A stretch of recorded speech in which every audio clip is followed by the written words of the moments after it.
ସୁଦାମା 68 ବନ୍ଧୁ ମିଳନ। Nayagarh Bajendra high school 1968 batch ସହପାଠୀମାନଙ୍କର ଏକ ବନ୍ଧୁ ମିଳନ ବୁଢ଼ାବୁଢ଼ିଆଣୀ ଜଳଭଣ୍ଡାରଠାରେ ଗତ 2 ତାରିଖ ମଧ୍ୟାହ୍ନରେ ଆନନ୍ଦ ଉଲ୍ଲାସ ମଧ୍ୟରେ ଅନୁଷ୍ଠିତ ହୋଇଯାଇଛି। ବିଦାୟୀ ବନ୍ଧୁମାନଙ୍କର ଆତ୍ମାର ସଦ୍ଗତି ନିମନ୍ତେ ନିରବ ପ୍ରାର୍ଥନା ପରେ ସହପାଠୀମାନଙ୍କ ମଧ୍ୟରେ ଆଲୋଚନା, ଛାତ୍ର ଜୀବନ ଅନୁଭୂତି ସମ୍ପର୍କେ ଏବଂ ଅନେକ ସ୍ମରଣୀୟ କଥାକୁ ନିଜ ଭିତରେ ବାଣ୍ଟିଥିଲେ।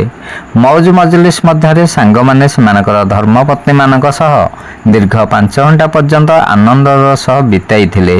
ଡକ୍ଟର ଅଶ୍ୱିନୀ କୁମାର ମିଶ୍ରଙ୍କ ଅଧ୍ୟକ୍ଷତାରେ ଅନୁଷ୍ଠିତ ବନ୍ଧୁ ମିଳନ ଉତ୍ସବକୁ ଅନ୍ୟତମ ସହପାଠୀ ସମାଜସେବୀ ପ୍ରମୋଦ ପଟ୍ଟନାୟକଙ୍କ ପ୍ରତ୍ୟକ୍ଷ ତତ୍ତ୍ୱାବଧାନରେ ସୁସ୍ୱାଦୁ ଖାଦ୍ୟ ପରିବେଷଣ କରାଯାଇଥିଲା। ଅନ୍ୟମାନଙ୍କ ମଧ୍ୟରେ doctor Bidhu Kalyan Mohanty, professor Sudhanshu Shekhar Mishra, doctor Pramod Mishra, Laxmikant Mishra, Trinath Kumar Sahu, professor Mohinikant Mishra, ବରିଷ୍ଠ ଆଇନଜୀବୀ ବିପିନ କୁମାର ଧଳ, ବିଭୁଦତ୍ତ ମିଶ୍ର, ପ୍ରହଲ୍ଲାଦ ଡାକୁଆ, ପ୍ରଫେସର ହେମନ୍ତ କୁମାର ପରିଡ଼ା, ଶରଚନ୍ଦ୍ର ଦଳବେହେରା ପ୍ରମୁଖଙ୍କ ଉପସ୍ଥିତ ଏବଂ ସହଯୋଗ ଅନନ୍ୟ ଥିଲା। ବରିଷ୍ଠ ସଦସ୍ୟ ନିରଞ୍ଜନ ମିଶ୍ର ଧନ୍ୟବାଦ ଅର୍ପଣ କରିଥିଲେ। ଶିବନାରାୟଣ ଦାସଙ୍କ ରିପୋର୍ଟ, ଖଣ୍ଡପଡ଼ା ବାର୍ତ୍ତା।